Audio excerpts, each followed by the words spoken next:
Ada saatnya yang ku alami tak seperti yang aku ingini. Ku tetapkan hati untuk percaya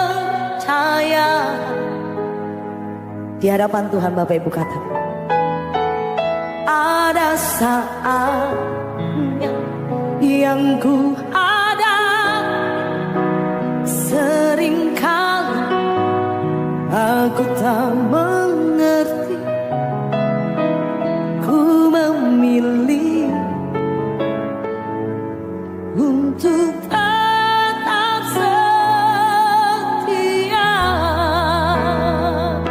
Sama-sama kita untuk mengambil tubuh dan darah Yesus, karena itu adalah simbolik bagi kita. Walaupun setiap minggu, walaupun setiap hari, itu adalah satu peringatan bagi kita yang Tuhan Yesus sudah mati di kayu salib untuk dosa pelanggaran kita, untuk penyakit kita, untuk kutuk kita, dan untuk semua malu kita. Jadi Tuhan Yesus sudah bangkit, maka kita juga akan dimenangkan dan tidak ada kutuk sumpah dan tidak ada lagi dosa kita apabila kita menyatu dengan Kristus. Oke, semua sudah dapat. Mari kita sama klaim doa Bapa kami. Karena itu berdoalah demikian. Mari 1, 2, 3. Bapa kami yang di surga, dikuduskanlah namamu, datanglah kerajaanmu, jadilah kehendakmu di bumi seperti di surga. Berikanlah kami pada hari ini makanan kami yang secukupnya, dan ampunilah kami akan kesalahan kami, seperti kami juga mengampuni orang yang bersalah kepada kami.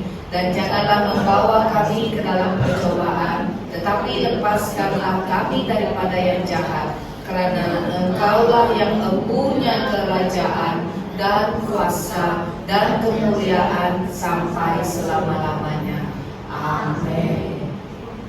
Mari kita dengan hati yang rendah datang kepada Tuhan.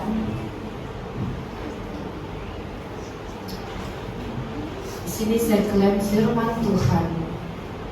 Maka kata Yesus kepada mereka, aku berkata kepadamu, sesungguhnya jikalau kamu tidak makan daging anak manusia dan minum darahnya, kamu tidak mempunyai hidup di dalammu.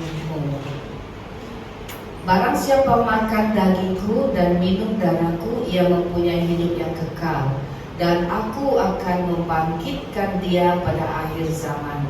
Sebab dagingku adalah benar-benar makanan dan darahku adalah benar-benar minuman.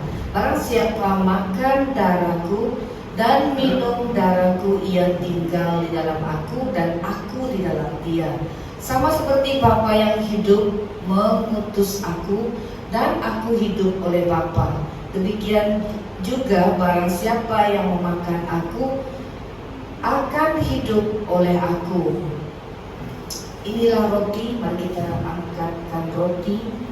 Inilah roti yang Tuhan sudah berikan kepada kita. Inilah roti yang telah turun dari surga, bukan seperti roti yang dimakan oleh nenek moyangmu dan mereka telah mati. Barang siapa makan roti ini, dia akan hidup untuk selama-lamanya.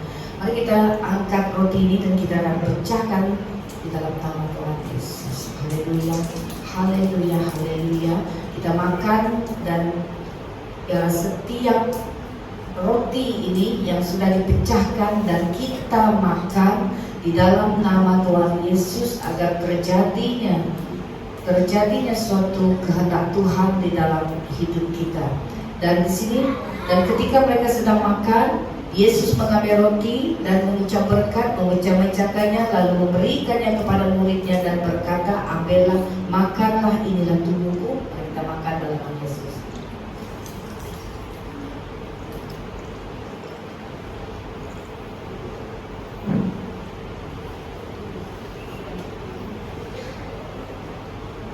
kita akan cawan darah Yesus. Sesudah itu ia mengambil cawan, mengucap syukur, lalu memberikannya kepada mereka dan berkata, minumlah kamu semua dari cawan ini, sebab inilah darahku, darah perjanjian yang ditumpahkan bagi banyak orang untuk pengampunan dosa. Kita minum di dalam nama Tuhan Yesus.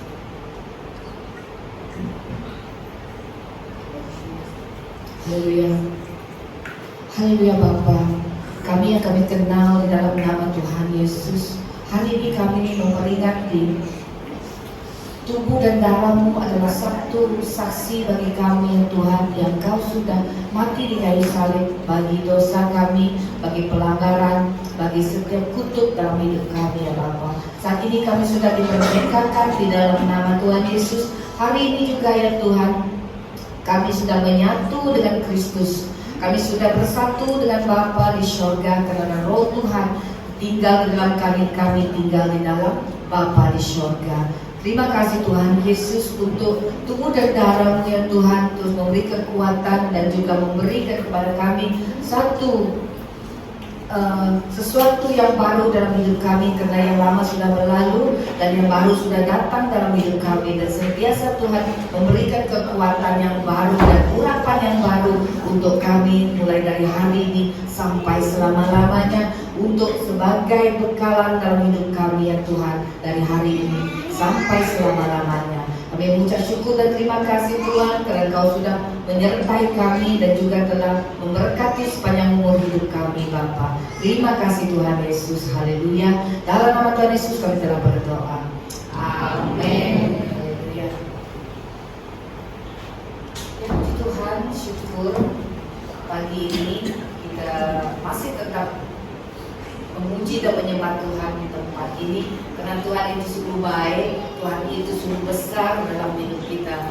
Tuhan Yesus sangat besar dalam hidup kita, karena Tuhan Yesus sanggup melakukan segala sesuatu dan tidak ada satupun yang mustahil, tidak ada satupun yang tidak dapat Tuhan lakukan. Semuanya dapat Tuhan lakukan.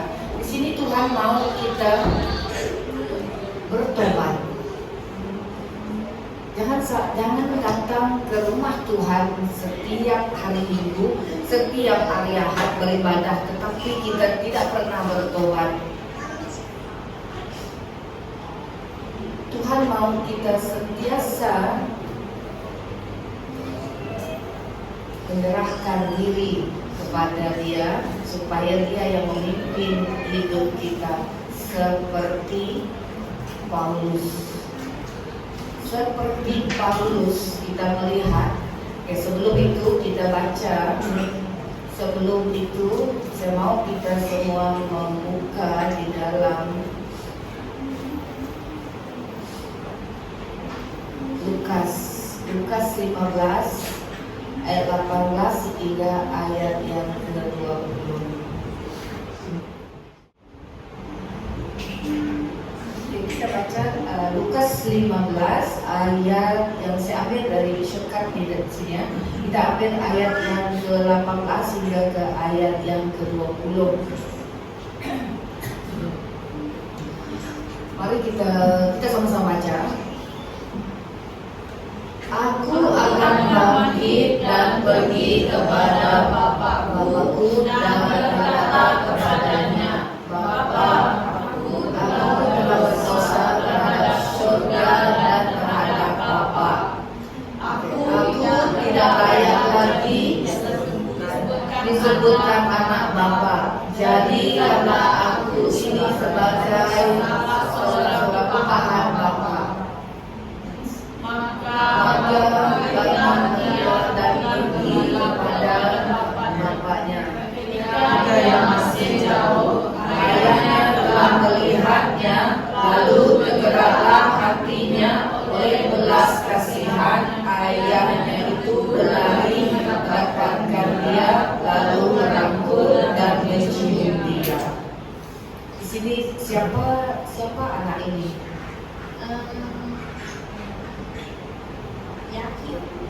Hah?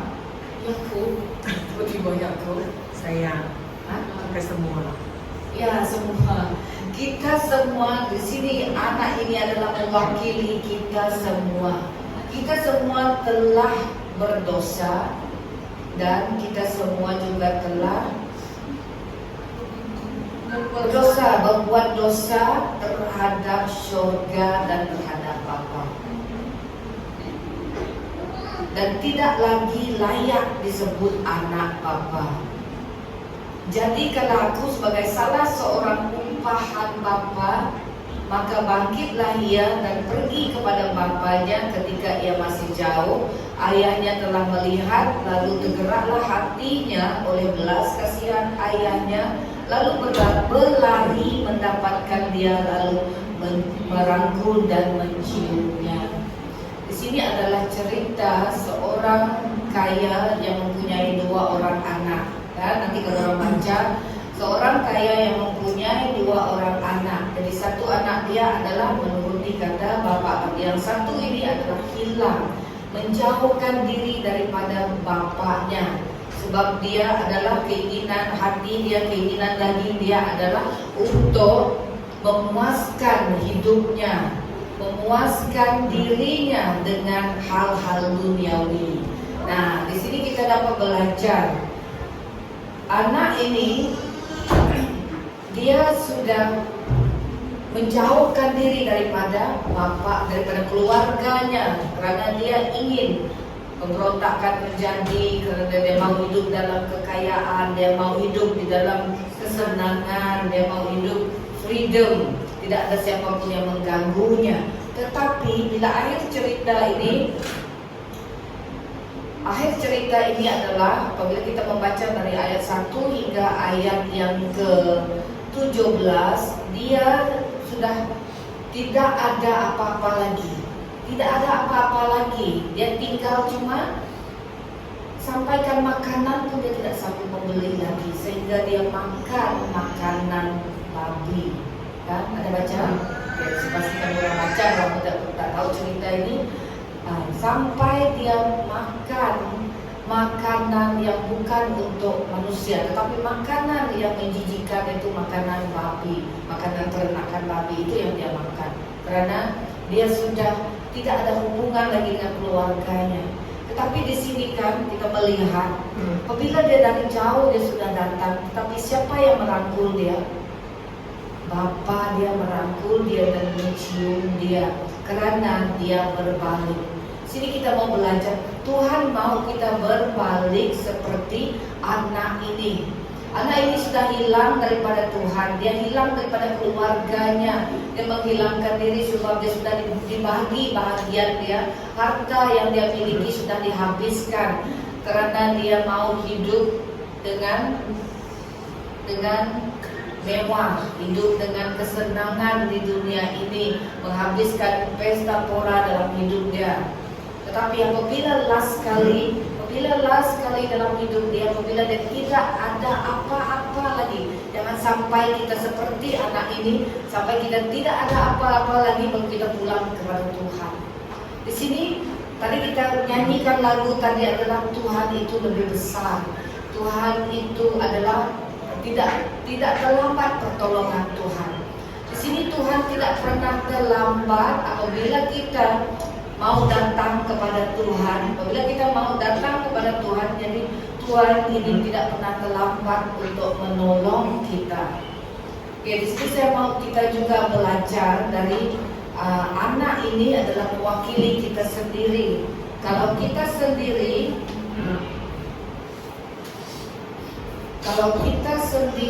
ini sudah hilang daripada Tuhan, sudah tidak mengenal Tuhan lagi, tidak lagi hidup di dalam perintah Tuhan, silalah kembali kepada Tuhan supaya kita mendapat janji-janji Tuhan. Di sini Tuhan mau kita kembali kepadanya supaya kita terus dipulihkan dan menerima janji Tuhan. Okay? Kita tahu sebab Tuhan tidak pernah tidak mengampuni dosa baik pun kecil ataupun besar dosa kita. Oke, coba kita terlebih dahulu kita melihat di dalam Yesaya 43 ayat 25. sebesar manapun dosa kamu, walau sebesar apapun perbuatan kita yang sudah kita lakukan, tetapi Tuhan itu adalah yang penuh dengan kasih. Sudah? Yesaya 43 ayat 25. Ini dia. Yesaya. Oke, kita baca. Yesaya 43. Oke, mari kita 1, 2, 3. Akulah dia yang menghapus dosa pemberontakanmu, oleh karena aku sendiri dan aku tidak mengingat-ingat dosamu. Aku tidak mengingat-ingat dosamu. Nah, kalau kamu bertobat hari ini, kamu tidak pernah akan melakukan hal-hal itu lagi, Tuhan tidak akan mengingatkan lagi dosa-dosa kita yang lama. Oke? Karena Tuhan itu adalah Tuhan yang mengasihi kita, Tuhan yang mempunyai kehidupan di dalam hidup kita. Hidup kita ini adalah di tangan Tuhan. Hidup dan mati kita adalah di tangan Tuhan. Tuhan adalah mempunyai kehidupan. Kalau ingin hidup, datanglah kepada Yesus. Kalau memilih tidak mau hidup, carilah Tuhan lain. Tetapi di dalam Tuhan Yesus adalah menjanjikan kehidupan yang kekal sampai selama-lamanya. Oke, kita balik kepada cerita Paulus. Oke, kita melihat di dalam, nanti kamu baca, apabila Paulus ini bertobat. Siapa Saulus ini? Dia adalah seorang jahat, orang yang jahat yang merencanakan untuk membunuh setiap orang-orang yang datang kepada Tuhan. Anak-anak muda-mudi pernah baca nih? Belum pernah baca. Harus baca. Kita melihat di dalam kisah para rasul. Ini adalah kisah Paulus yang bertobat. Oke, kita melihat kisah para rasul 9 ayat 1 hingga ayat 19. Nanti kamu orang baca, tapi kita harus supaya kamu tahu bagaimana pertobatan Saulus ini. Karena Saulus ini telah merancangkan untuk membunuh setiap jemaat Tuhan. Dia juga membunuh Stefanus. Dia menyaksikan, dia tidak memberi pertolongan apa-apa kepada orang yang beriman kepada Tuhan. Tetapi dia yang merancangkan rancangan untuk memusnahkan semua jemaat Tuhan. Oke, kita melihat di dalam kisah para rasul ini, kita melihat cerita pertobatan Saulus ini juga ada ditulis di dalam kisah para rasul 22. Semua panjang-panjang ini, tetapi nanti kita melihat yang mula-mula dia ingin membunuh. Kejahatan Saulus ini adalah apabila dia setuju untuk membunuh Stefanus. Oke, kita melihat dari kisah para rasul 22 ayat 1 hingga ayat 22. Terlalu panjang sebenarnya, tapi saya harap kamu orang buka Bible, baca tentang Saulus ini biar kamu tahu siapa Saulus, siapa itu Paulus. Dia mau menyiksa semua orang yang datang kepada Tuhan, dan juga dia berusaha untuk membinasakan semua orang Kristen yang memasuki rumah ibadah. Oke. Sudah ada dulu dia, sudah dapat baca kisah para rasul 22 ayat 1 hingga ayat 21. Ini adalah cerita apabila dia bertobat. Apabila dia bertobat dari kesalahan dia. Oke. Kita semua tadi kita baca dari kisah para rasul 9 ayat 1 hingga 19. Oke, mari kita sama-sama baca. Sementara itu berkobar-kobar hati Saulus untuk mengancam dan membunuh murid-murid Tuhan. Ia menghadap imam besar dan meminta surat kuasa daripadanya untuk dibawa kepada majelis-majelis Yahudi di Damaskus, supaya jika ia menemukan laki-laki atau perempuan yang mengikuti jalan Tuhan, ia menangkap mereka dan membawa mereka ke Yerusalem.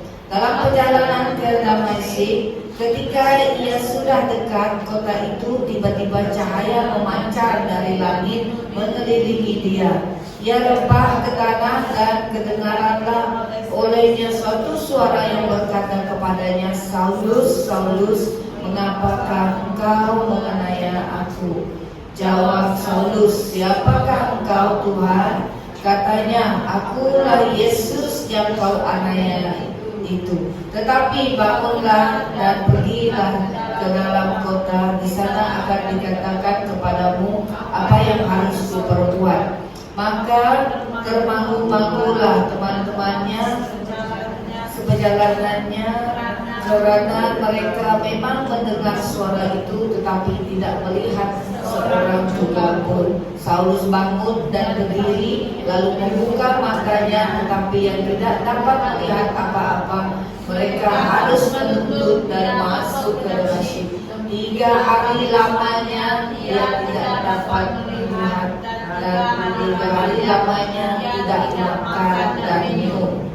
Di Damaskus ada seorang murid Tuhan bernama Ananias. Firman Tuhan kepadanya, "Ada suatu penglihatan." Ananias jawabnya, "Ini aku, Tuhan." Firman Tuhan, "Mari pergilah ke jalan yang bernama Jalan Lurus dan carilah di rumah Yudas seorang dari Tarsus yang bernama Saulus.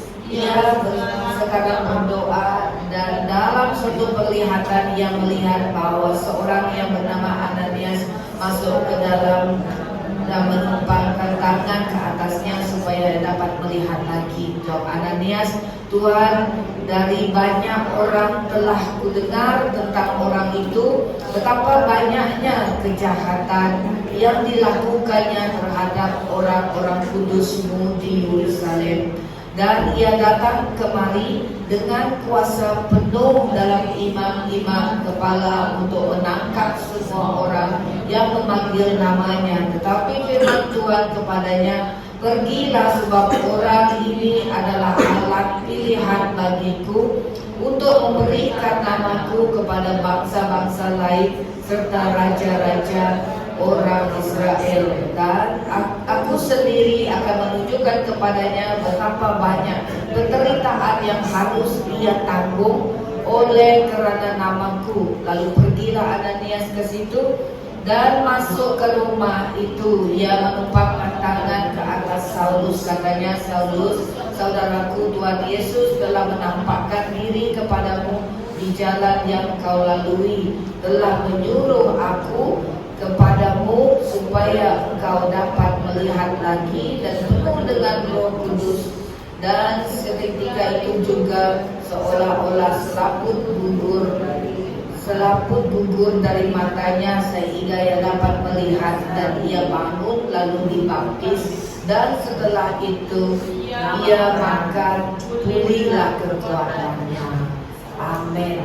Kita melihat ini kan, Saulus ini betapa kita belajar dari Saulus, betapanya jahat Saulus, betapanya dia merancang sesuatu yang jahat untuk jemaat Tuhan, merancang sesuatu yang dirancang sebagai seorang pengganas, sebagai seorang pembunuh, tetapi Tuhan tetap mengasihi. Jadi saya harap kita sama dari latar belakang yang tidak kurang, dia juga seperti Saulus ini.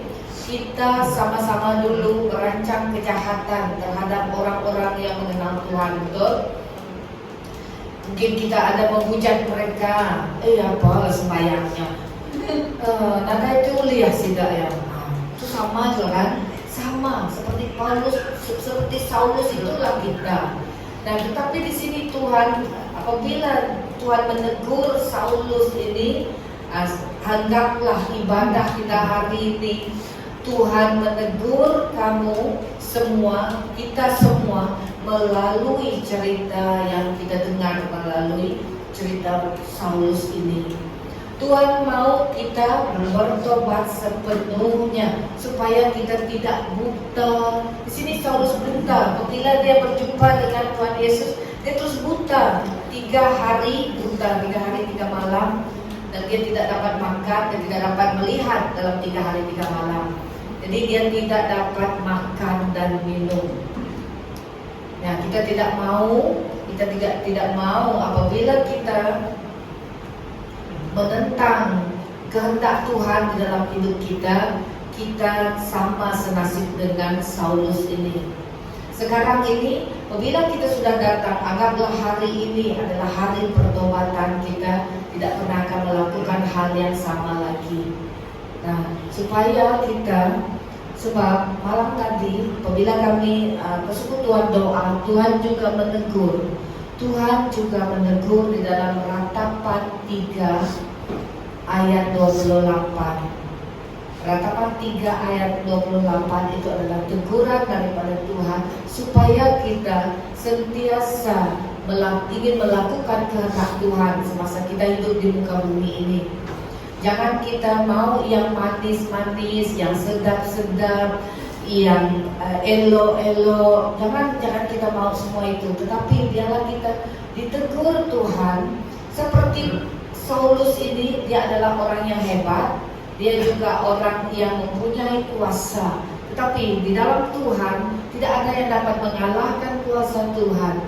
Hanya Yesuslah yang berkuasa di dalam hidup kita. Saya harap yang datang hari ini bukan kebetulan firman Tuhan ini tertuju kepada kamu. Yang datang yang belum bertobat, mari bertobat. Datanglah kepada Tuhan supaya Tuhan ini memulihkan hidup kita seperti Saulus. Memulihkan hidup kita seperti Saulus ini yang sudah apabila pertemuan dia dengan Yesus, dia sudah dihukum, dia sudah disedarkan supaya dia diubah. Nah, tetapi di sini Tuhan yang mengubah hidup Saulus supaya last kali cerita Saulus di sini adalah Saulus itu dibaptis, kan? Ada kan? Last kali adalah ayat yang ke-18. Dan seketika itu juga seolah-olah selaput gugur dari matanya, sehingga ia dapat melihat lagi. Ia bangun lalu dibaptis. Dan setelah ia makan, pulihlah kekuatannya. Tuhan mau kita berubah dan diubah, dan kita sendiri akan bertobat. Kita sendiri akan bertobat supaya kita tidak seperti Saulus ini. Jadi kita tahu kan Saulus akan ditukar nama kepada Paulus. Nah, ini adalah satu. Itulah maksudnya yang lama sudah berlalu, yang baru sudah datang. Sampai nama pun ditukar. Betul kan? Ya, nama kita pun ditukar. Apabila kamu sudah bertobat, nama kamu juga akan ditukar. So, Tuhan akan memanggil kamu, kita ini adalah sahabat Tuhan Yesus. Oke, apa yang kita pelajari di dalam apa yang cerita Saulus ini adalah supaya kita ini ada pertobatan dalam hidup kita. Walaupun jahat manapun kamu, walaupun bagaimanapun perjalanan hidup kamu, tetapi kalau kamu belajar dari Paulus ini, belajar dari anak yang menghilang dari bapaknya tadi, jadi Tuhan Yesus tetap merangkul kita, Tuhan Yesus tetap mencium kita, Tuhan Yesus tetap mengasihi kita. Maka berbaliklah kepada Tuhan. Jangan saja percaya kepada Tuhan tetapi tidak melakukan kehendaknya. Tuhan mau kita melakukan kehendak Tuhan. Di sini Saulus melakukan kehendak Tuhan. Saulus ini melakukan kehendak Tuhan apabila dia dibaptis Saulus ini dibaptis dalam nama Tuhan Yesus. Nah, bukan saja kita dibaptis, tetapi rasul-rasul Tuhan juga dibaptis. Semua rasul Tuhan dibaptis, sampai Tuhan Yesus sendiri juga dibaptiskan untuk sebagai simbolik. Itu adalah satu pertobatan dalam hidup kita, supaya kita bertobat sesungguhnya datang kepada Tuhan, supaya kita tidak menerima hal yang sama yang dilalui oleh Saulus. Di sini penerapan kita di sini adalah, sudahkah kita percaya kepada Yesus? Yang pertama, sudahkah kamu percaya kepada Yesus? Sudah, betul. Sungguh-sungguh percaya kepada Yesus. Saulus di sini adalah dia memberitakan Injil. Dia sudah menulis surat kepada 8 buah negeri, kota, ya, termasuk di Filipi, Galatia, termasuk 13 surat di dalam Perjanjian Baru. 13 surat dalam Perjanjian Baru dia tulis kepada, termasuk di Roma. Banyak surat yang dia tulis, nanti kita akan uraikan di suatu masa nanti. Okay? Ini adalah satu pertobatan yang kita melihat Saulus ini dia bertobat daripada dosa dia dan dia melakukan kehendak Tuhan. Kita melihat yang kedua di sini adalah Saulus ini adalah menginjil. Sampai dia dipenjarakan, dia menginjil kepada semua orang Kristen di kota Roma, di kota Korintus, di Tesalonika. Semua Paulus yang menulis surat kepada mereka ini, di Filipi, di Yakobus, semua Petrus yang menulis surat kepada mereka. Kita melihat Saulus ini dia ditegur Tuhan, dipulihkan dan terus bertobat. Jadi Tuhan mau kita bukan saja datang hari Minggu, bukan saja datang beribadah, tetapi Tuhan mau kita bertobat, sungguh-sungguh datang kepada Tuhan. Karena apa yang Tuhan janjikan adalah keselamatan yang kekal. Keselamatan yang kekal. Di sini Saulus ini adalah memberitakan Injil. Nanti kamu baca di dalam pemberitaan Injil yang Saulus sudah nyatakan di sini di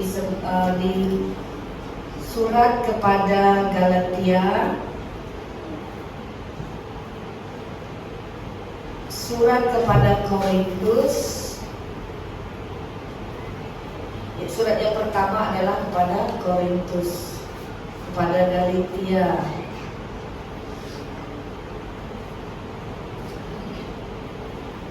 kepada Efesus,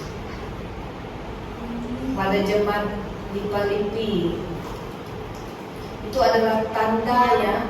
Dia menulis surat itu adalah tanda dia menginjil kepada mereka. Jadi kita adalah salah seorang daripada penginjil yang Tuhan sudah pilih, seperti Paulus ini, seperti Saulus ini. Sebab kita, tema kita misi dan visi gereja kita, misi dan visi gereja kita adalah menjadikan semua murid, semua bangsa menjadi murid Tuhan Yesus. Nah, kita mau kita seperti Saulus ditukar nama kepada Paulus. Nah, Saulus ditukar nama kepada Paulus. Dulu kamu tidak mengenal Tuhan Yesus, kamu cuma bernama, saya cuma bernama Helen. Tetapi selepas saya mengenal Tuhan Yesus, saya saat ini sudah bernama. Dulu nama saya pendoa Helen. Nah, tapi sekarang nama saya pastor. Kamu juga jadi pendoa. Nah, dulu kamu tidak mengenal Tuhan Yesus, kamu tidak pandai berdoa, tetapi sekarang kamu sudah pandai berdoa, kamu sudah menjadi pendoa. Dulu kamu bukan dekenis, tapi sekarang kamu menjadi dekenis. Kamu ada tugas yang kamu lakukan di dalam gereja, baik pun di dalam pelayanan melayani Tuhan. Nah, sebelum itu kamu tidak pernah pun menjadi seorang kaum bapa, tetapi apabila kamu sudah percaya kepada Tuhan Yesus, kamulah menjadi ketua kaum bapa. Karena ini adalah satu perubahan. Apabila kita melihat cerita daripada Saulus ini, apabila dia sudah mengenal Tuhan Yesus, nama dia terus ditukar, Saulus kepada Paulus, Saulus kepada Paulus. Ya, yang pertama tadi kamu tanya diri sendiri, sudahkah kamu percaya kepada Yesus itu adalah Tuhan? Yang kedua, kamu harus memberitakan Injil seperti Paulus. Paulus memberitakan Injil dia kepada seluruh kota di mana tempat dia menuliskan surat ini kepada semua jemaat di baik pun Filipi, baik pun di Efesus, baik pun di Galatia. Semua surat itu adalah untuk penginjilan yang dia berikan kepada setiap jemaat-jemaat di sana. Dan yang ketiga, Tuhan juga akan mengubah, Tuhan akan melakukan mujizat. Kita melihat tadi kan, apabila kamu sudah percaya kepada Tuhan, Tuhan akan melakukan mujizat. Seperti di dalam Saulus tadi kan, apabila dia minta ayat 9, ayat 4 hingga ayat 5. Coba kamu tengok ayat 4 dan ayat 5.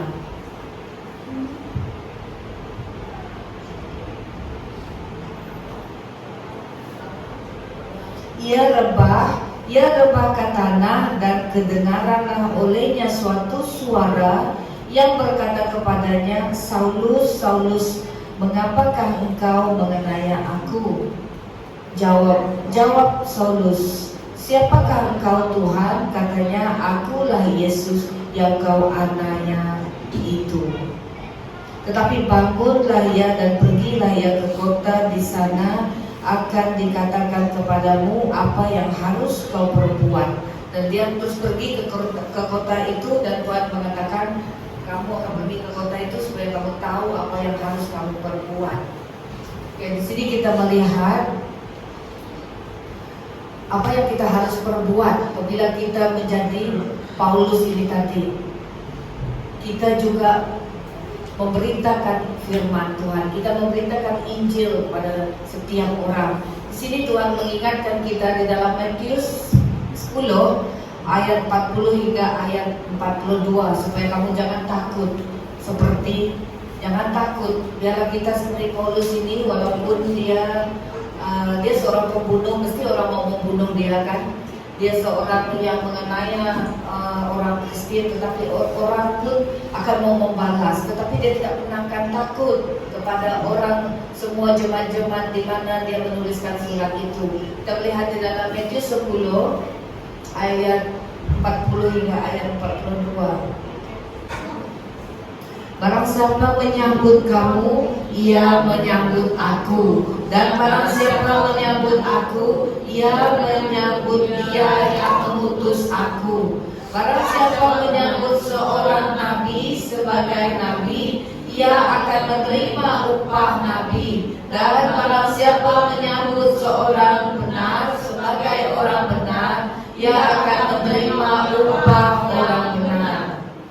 Dan barang siapa memberi air sejuk secangkir saja pun kepada salah seorang yang kecil ini, kepada muridku, aku berkata kepadamu, sesungguhnya ia tidak akan kehilangan upahnya daripadanya. Kehilangan. Aku berkata kepadamu, sesungguhnya ia tidak akan kehilangan upahnya daripadanya. Nah, ingat, kalau kamu melakukan hal ini seperti Paulus melakukan hal, dia membawa jiwa datang kepada Tuhan, menginjil. Bukan saja penginjilan itu, bukan saja di luar, bukan saja ada pastor bawa saya pergi belaga, tidak, saya menginjil. Bukan itu saja, kamu di rumah sendiri juga menginjil anak-anakmu, menginjil anak-anakmu, menginjil keluargamu. Betul? Betul? Tidak semestinya pergi Indonesia menginjil, sedangkan keluarga kita sendiri belum lagi mengenal Tuhan Yesus. Haruslah menginjil keluarga kita sendiri dahulu, barulah kita menginjil kepada orang lain. Nah, biarlah kita belajar dari Saulus yang menjadi Paulus, dan di sini Tuhan mau kita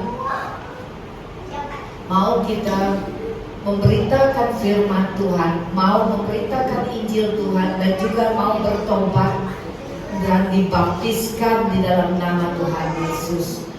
Siapa yang mau dibaptiskan? Ada sebelum kita menyambut Christmas nanti kita ada program pembaptisan untuk orang yang mau bertobat. Sebab kita harus bertobat seperti Yesus sendiri juga dibaptiskan. Nah, jadi baptis itu jangan salah.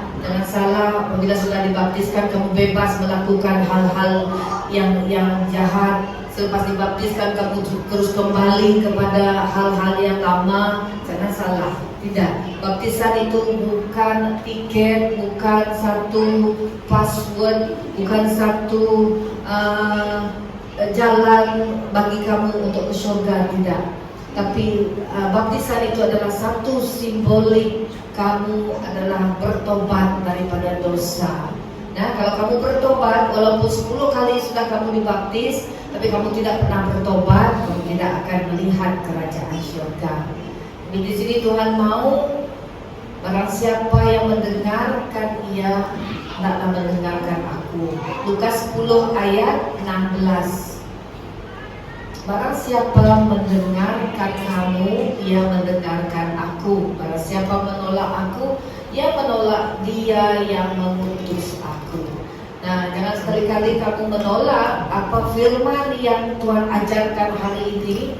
Sebab barang siapa yang mendengarkan aku, mendengarkan Tuhan juga.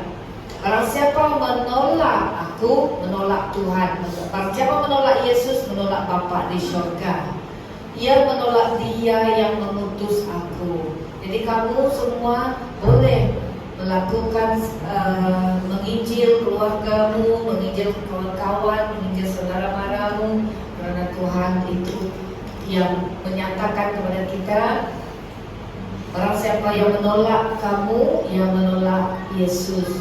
Barang siapa yang tidak mendengarkan kamu, dia juga menolak Bapa di surga. Okay? Di sini kan Tuhan mengatakan Yohanes 3 ayat 20, aku berkata kepadamu, sesungguhnya barang siapa menerima orang yang kuutus, ia menerima aku. Nah, ingat, hati-hati bila kita datang kepada Tuhan, sebab Tuhan kita adalah Tuhan yang luar biasa, Tuhan yang hebat, Tuhan yang hidup, bukan Tuhan yang mati. Kami datang ke gereja cuma biasa-biasa. Kami datang ke gereja sebab setiap hari Minggu harus pergi ke gereja. Sebenarnya tidak seperti itu. Kamu datang ke gereja sebenarnya ada perjumpaan pribadi dengan Tuhan. Nah, kita datang ke gereja adalah kita mau berurusan di antara hidup dan mati dengan Tuhan. Ya, bukan main-main. Ya, jangan bertopeng, memakai topeng. Tetapi sebenarnya kamu di sebaliknya. Tetapi pakailah dirimu sendiri, nyatakanlah diri kita sendiri, ya, supaya Tuhan memberikan kepada kita kehidupan yang kekal. Yang kedua adalah yang pertama dari kehidupan yang kekal yang tidak ada pada Tuhan lain adalah melalui Yesus saja. Yang kedua adalah kamu mempunyai kehidupan yang bersama dengan Tuhan, menjalani hidup bersama dengan Tuhan, sesuatu hal yang sangat indah bagi kita. Sebab apabila kamu tidak mempunyai Tuhan di dalam kehidupan kita tidak pernah akan merasakan ketenangan di dalam hidup. Hanya di dalam Tuhan saja ada ketenangan di dalam hidup. Kita melihat di dalam sebab Tuhan itu adalah Tuhan yang hebat, Tuhan yang luar biasa. Kita sudah melihat di dalam cerita cerita yang kita dengar tadi dalam cerita Saulus yang menjadi Paulus ini, yang dia sudah diubah menjadi yang baru. Sebab apabila kita melihat di dalam Efesus 1 ayat 7, Efesus 1, sebab di dalam Dia dan oleh darahnya kita beroleh penebusan, yaitu pengampunan dosa menurut kekayaan kasih karunia-Nya. Nah, hanya di dalam Tuhan, hanya di dalam darahnya kita beroleh penebusan. Jadi kita jangan anggap darah Tuhan Yesus yang kita minum tadi dan tubuh Yesus yang kita makan tadi tidak ada maknanya. Itu adalah satu simbolik, benar, itu adalah satu simbolik, adalah satu peringatan bagi kita. Tetapi itu adalah kebenarannya adalah kalau kita tidak minum tubuh dan darah Yesus, maka kita tidak ada penebusan dosa dalam hidup kita. Hanya melalui tubuh dan darah Yesus saja ada penebusan dosa di dalam hidup kita. Kita melihat tadi betapanya Saulus ini yang menjadi orang yang jahat, menjadi orang yang tidak dihormati, tidak diguna, sebab dia adalah orang yang merancang kejahatan terhadap jemaat-jemaat Tuhan. Tetapi apabila dia bertobat, Tuhanlah yang mengubah hidup dia dan menjadikan dia sebagai berkat untuk seluruh bangsa. Saya harap kita di sini bertobatlah, datanglah kepada Tuhan dengan sungguh-sungguh, karena Tuhan mengasihi semua kita, dan teruslah melakukan kehendak Tuhan. Melakukan kehendak Tuhan itu adalah mencari jiwa untuk kerajaan surga.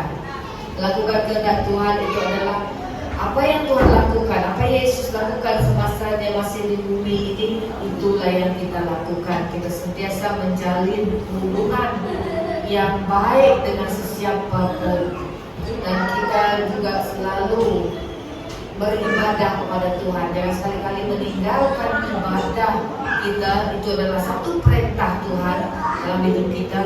Ibadah kepada Tuhan jangan sekali-kali ditinggalkan. Saya rasa semua kita tahu apa ibadahnya.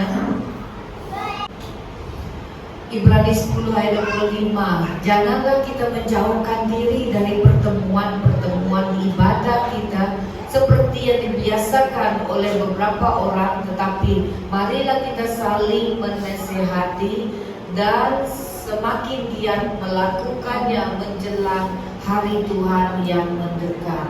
Sebab hari Tuhan semakin hari semakin mendekat, semakin hari usia kita pun semakin hari semakin mendekat kepada usia yang tua. Walaupun cuma itu angka, tapi kita tak ada seorang pun yang tahu bagaimana perjalanan hidup kita. Tetapi di dalam Tuhan kita sentiasalah bersedia selalu, supaya kita tidak terjerat dengan kuasa-kuasa gelap, dengan kuasa-kuasa keinginan-keinginan duniawi. Tetapi biarlah kita terus melayani Tuhan, jangan sekali-kali meninggalkan ibadah kita kepada Tuhan.